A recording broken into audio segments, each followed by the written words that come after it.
வணக்கம் நண்பர்களே. மானாமதுரையில மீண்டும் ஒரு லாக்அப் டெத்து. இதை நம்ம எப்படி எடுத்துக்கிறோம் அப்படின்னு எனக்கு தெரியல. கடந்த 5 ஆண்டுகள்ல மட்டும் இது 26வது லாக்அப் டெத் தான். போலீஸ் இந்த மாதிரி அதிகாரத்தை தங்கள் கையில் எடுத்து செயல்படுறதுங்கிறது சரியில்லை.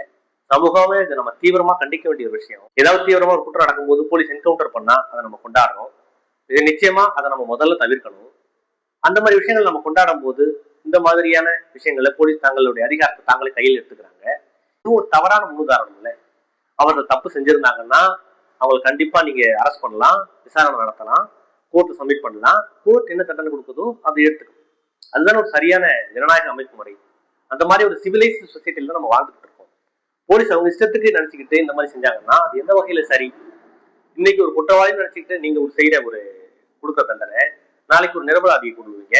எப்படியே போச்சுன்னா இது என்ன ஒரு சர்வாதிகார நாடா இல்ல ஜனநாயக நாடா? இது ரொம்ப தீவிரமான ஒரு விஷயம். மக்கள் இதுக்கு எதிராக தீவிரமா போராடணும்னு நினைக்கிறேன். நன்றி.